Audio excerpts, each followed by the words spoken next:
वालेकुम स्टूडेंट्स, आज हम चैप्टर नंबर 4 स्टार्ट करेंगे जो कि स्टोरेज डिवाइसेस से रिलेटेड है। हम लोगों ने इससे पहले सिस्टम यूनिट के कंपोनेंट्स को जब हम डिस्कस कर रहे थे तो हमारी नज़र से मेमोरी गुजरी थी रैम की शक्ल में। हमने कहा था कि रैम हमारे पास एक वॉलेटाइल मेमोरी है जिसके अंदर हम जो भी इंस्ट्रक्शंस और डाटा होगा वो टेम्परेरीली स्टोर होगा। जैसे ही हमारे कंप्यूटर की पावर ऑफ हो जाएगी वो डाटा जितना भी है वो अरेज हो जाएगा। अगर हमने कुछ डाटा अपने कंप्यूटर के अंदर परमानेंटली स्टोर करना हो तो हमें उसके लिए ऐसा स्टोरेज चाहिए जिसके अंदर डाटा हमेशा के लिए पड़ा रहे। हम जानते हैं कि कंप्यूटर एक इलेक्ट्रॉनिक डिवाइस है, उसको हम कुछ डाटा देते हैं, वो उसको प्रोसेस करता है और इन्फॉर्मेशन में कन्वर्ट कर देता है। कुछ इन्फॉर्मेशन ऐसी भी होती है जो हम परमानेंटली अपने कंप्यूटर के अंदर स्टोर करते हैं ताकि हम उसको फ्यूचर में यूज़ कर सकें। तो उसके लिए हम जो स्टोरेज इस्तेमाल करते हैं उस स्टोरेज मीडियम को हम सेकेंडरी स्टोरेज भी कहते हैं, एक्सिलरी स्टोरेज भी कहते हैं, मास स्टोरेज भी कहते हैं और बैकिंग स्टोरेज भी कहते हैं। हमारे स्टोरेज मीडियम के अंदर हमारा डाटा परमानेंटली स्टोर होता है। अगर हमारे कंप्यूटर की पावर ऑफ हो जाती है या कोई और मसला हो जाता है, हमारा डाटा सेव पड़ा हुआ है, वो उड़ेगा नहीं, वो अरेज नहीं होगा जब तक कि हम खुद उसको डिलीट ना कर दें।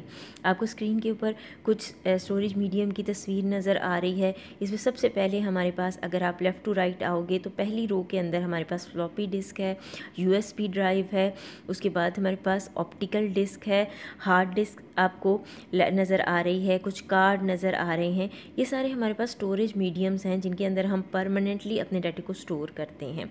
नेक्स्ट आ जाता है हमारे पास स्टोरेज डिवाइस। स्टोरेज डिवाइस हमारे पास कंप्यूटर के अंदर वो हार्डवेयर कंपोनेंट है जो बेसिकली हमारे स्टोरेज मीडियम के ऊपर डाटे को राइट करने के लिए या स्टोरेज मीडियम से डाटे को रीड करने के लिए हम इस्तेमाल करते हैं। इसकी एग्जांपल हमारे पास है hard disk drive, USB flash drive, CD drives, DVD drives. ये हमारे पास स्टोरेज डिवाइसेस की एग्जांपल्स हैं। स्टोरेज डिवाइसेस आमतौर पे दो काम करते हैं, राइटिंग का और रीडिंग का। राइटिंग में हमारा स्टोरेज डिवाइस हमारे स्टोरेज मीडियम के ऊपर डाटे को या इंफॉर्मेशन को जाके राइट करता है और रीडिंग प्रोसेस में हमारा स्टोरेज डिवाइस हमारे स्टोरेज मीडियम से जाके इंफॉर्मेशन को उठाएगा और उसको रैम या मेमोरी के अंदर लोड कर देगा। ठीक है, ये दो काम है जो हमारी स्टोरेज डिवाइसेस परफॉर्म करते हैं। इसके अलावा हमारे पास स्टोरेज डिवाइसेस की कुछ करैक्टरिस्टिक्स हैं जिनमें सबसे पहले हमारे पास एक्सेस मोड है। एक्सेस मोड के अंदर हम देखते हैं कि हमारे स्टोरेज डिवाइसेस जो हैं वो हमारे स्टोरेज मीडियम से डाटे को जाके किस तरीके से रीड करते हैं। अच्छा, अब इसमें दो हमारे पास तरीक़ाकार है जिसके अंदर हमारे स्टोरेज डिवाइसेस जाके डाटे को हमारे स्टोरेज मीडियम से एक्सेस करते हैं। उसमें सिक्वेंशियल एक्सेस मेथड है और दूसरा रैंडम एक्सेस मेथड है। सिक्वेंशियल एक्सेस मेथड के अंदर हमारा डाटा जब हमने रीड करना है तो हमने सीक्वेंस के अंदर जाना है। जैसे सपोज़ करिए कि मेरे पास एक फ़ाइल है जिसके अंदर 10 रोल नंबर हैं, तो अगर मुझे 10वां रोल नंबर चाहिए तो मैं पहले सारे रोल चेक करूँगी, पहला रोल नंबर, दूसरा रोल नंबर, तीसरा, और जब मैं 10वें रोल नंबर के ऊपर पहुँचूँगी तो फिर मैं उसको उठाऊँगी और उसको रैम के अंदर लोड कर दूँगी। आप लोगों के घर में शायद मेरा नहीं ख्याल आप लोगों ने कभी टेप रिकॉर्डर हो या आपके पास जिसके अंदर हम कैसेट डालते हैं और फिर गाने सुना करते थे। मैंने अपने बचपन में बहुत ज़्यादा टेप रिकॉर्डर के ऊपर गाने सुने हैं। तो उसके अंदर हम एक कैसेट डालते थे जिसमें ए और बी साइड होती थी। पर एक साइड पूरी चलती थी और वो रील दूसरी साइड के ऊपर जाती थी। अगर मैंने ए साइड का आखिरी गाना सुनना होता था तो ए साइड के पहले 4 गानों को फॉरवर्ड करते थे और फिर 5वें गाने को सुनते थे। तो वो हमारे पास जो टेप ड्राइव्स थी वो हमारे पास बेसिकली सीक्वेंशियल एक्सेस मेथड की एग्जांपल्स थी कि उसके ऊपर हम पहले सारों को सीक्वेंशियली एक्सेस करते जाएंगे और जब हमारे रिक्वायर्ड डाटा आएगा तब हम उसको उठा लेंगे।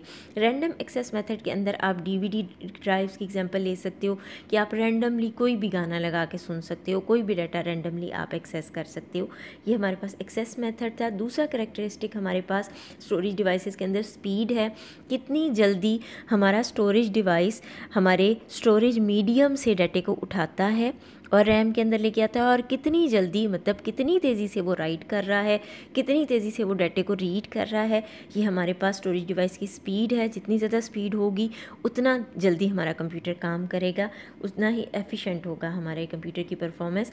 और थर्ड नंबर पे हमारे पास जो करैक्टरिस्टिक है वो स्टोरेज कैपेसिटी है कि हमारे स्टोरेज मीडियम के अंदर हम कितना डाटा स्टोर कर सकते हैं, कितनी बड़ी फाइल्स हम रख सकते हैं। ये हमारे पास लास्ट है हमारे पास करैक्टरिस्टिक हमारे स्टोरेज डिवाइस की।